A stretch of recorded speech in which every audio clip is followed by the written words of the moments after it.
नमस्कार, बहुत स्वागत है आपका। चैत्र शुक्ल पक्ष की 10वीं तिथि, इस दिन व्रत भी रखने का विधान है।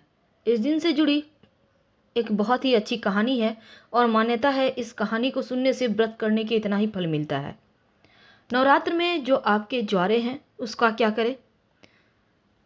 ज्वारे का ये बतलाना कि आपके लाइफ में तरक्की ही तरक्की होगी, आखिर कैसे? कैसे ज्वारा आपके जीवन को बदल सकता है? कैसे आपके बारे में बता सकता है? जो चावल बचा हुआ है पूजा का उसका क्या करें? जो तेल है दीपक में उसका क्या करें? दीपक की बाती का क्या करें? चलिए जानते हैं विस्तार से तमाम बातें। देखिए, चैत्र नवरात्र की जो 10वीं तिथि है, इस दिन का व्रत रखने से कोई भी कन्या, कुंवारी कन्या इस व्रत को रख सकती है। श्रेष्ठ वर का प्राप्ति होता है। वैसे तो हर महीने ही जब 10वीं तिथि को आप व्रत रख सकती हैं, लेकिन इस 10वीं को कहते हैं आशा दशमी। और इस व्रत को रखने से सभी उम्मीद आशाएं पूर्ण हो जाती है, जो आपकी मन्नत है वो पूर्ण हो जाती है।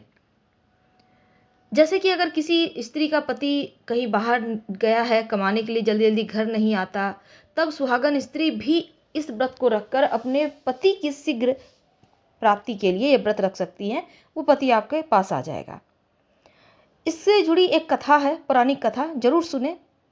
आशा दशमी पौराणिक व्रत कथा भगवान श्री कृष्ण ने अपने पार्थ को सुनाई थी। इस कथा के अनुसार प्राचीन काल में निषद देश में एक राजा राज्य करते थे। उसका नाम नल था। उसके भाई पुष्कर ने द्यूत में जब उन्हें पराजित कर दिया, तब नल अपनी भार्या दमयंती के साथ राज्य से बाहर चले गए। वे प्रतिदिन एक वन से दूसरे वन भ्रमण करते रहते थे और केवल जल ग्रहण करके अपना जीवन निर्वाह करते थे। भयंकर वन था जहाँ कोई भी मनुष्य नहीं था, अकेले घुमा करते थे।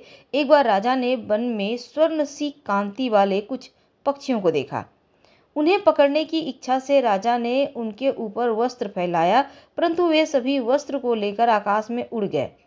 इससे राजा बड़े दुखी हो गए। वे दमयंती को गहरी निद्रा में देखकर उसी स्थिति में छोड़कर वहां से चले गए। जब दमयंती निद्रा से जागी तो उसने देखा कि राजा नल वहां नहीं है, और राजा को वहां न पाकर वह उस घोर वन में हाहाकार करते हुए रोने लगी। महान दुख और शोक से संतप्त होकर वह नल के दर्शन की इच्छा से इधर उधर भटकने लगी।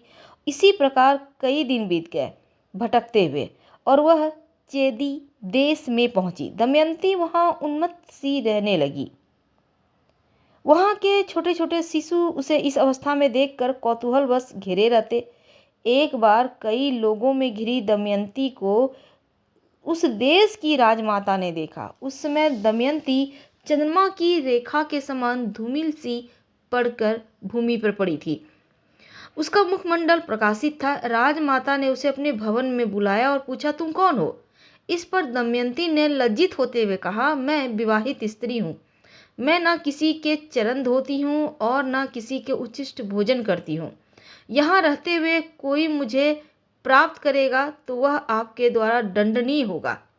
देवी, इसी प्रतिज्ञा के साथ मैं यहाँ रह सकती हूँ। राजमाता ने कहा कि ठीक है, ऐसा ही होगा। तब दमयंती ने वहाँ रहना स्वीकार किया। इसी प्रकार कुछ समय व्यतीत हुआ।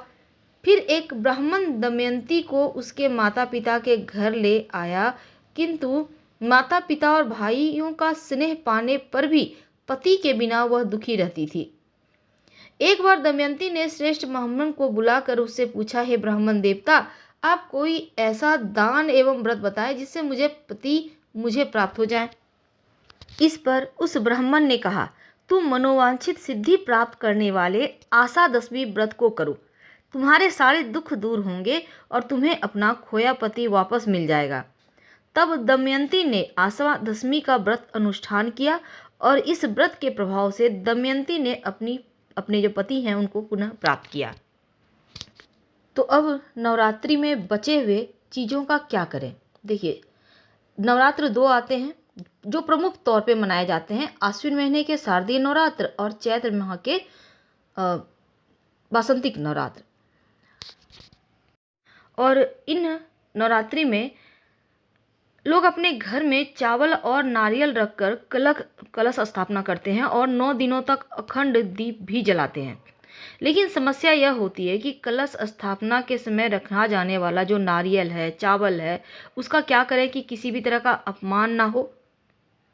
तो माँ दुर्गा की आराधना और इसका पर्व जो है, इसमें 9 दिनों की पूजा के बाद क्या करना चाहिए? सबसे पहली बात यह है कि नवरात्रि का सही तरह से पारण करना बहुत ज़रूरी है। लेकिन देखिए, जब हम कलश रखते हैं तब उसके नीचे चावल रखना शुभ माना जाता है और पूजन के बाद इस चावल के कुछ दानों को पूरे घर में छिड़क देना चाहिए। असल में ये चावल आपकी समृद्धि का प्रतीक है, घर की आर्थिक स्थिति में सुधार लाता है और मान्यता है कि घर के हर कोने में चावल छिड़कने से नकारात्मकता दूर होती है, नकारात्मक ऊर्जा दूर होती है और खुशहाली बनी रहती है। चावल के कुछ दाने अपने पर्स में भी रख सकते हैं, कुछ दाने आप अपने घर के अनाज में मिला दें। इससे अन्न धन की कमी नहीं होगी और बचा हुआ चावल माँ दुर्गा की तस्वीर मूर्ति कलश के साथ विसर्जित कर दें। अब देखिए, जो नारियल है उसको क्या करें, उसको आप प्रसाद के रूप में खाइए, सबको बांटिए, दीजिए।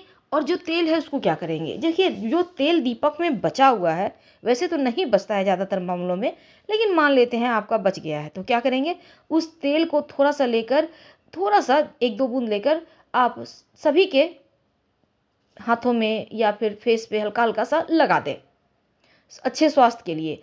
बाकी बचे हुए आप तेल जैसे कि आप रख सकते हैं, कोई बीमार नहीं पड़ेगा, वो तेल घर में रहेगा तो। और दीपक और बाती को आप पूरे 1 साल संभाल कर रखिए, अगले साल नवरात्र के लगभग में या पहले आप उसको विसर्जित कर दीजिएगा और नया वाला जो है इस बार का उसको रहने दीजिए। अब देखिए, ज्वारे का क्या करें? ज्वारा आप तो देखिए, सारा ज्वारा तो आपको आवश्यकता नहीं है, लेकिन थोड़ी सी क्या आवश्यकता है, थोड़ा सा ज्वारा। जो ज्वारा है ना, वो समृद्धि का प्रतीक है। ज्वारा बताता है कि आप का पूरा साल कैसा रहेगा। अगर बहुत खूबसूरत है, ग्रीन, एकदम घना सा, तो इसका मतलब है खूब पैसा आएगा, पूरा साल आप मस्ती में लाइफ जिएंगे, स्वास्थ्य अच्छा रहेगा, सब कुछ बढ़ेगा।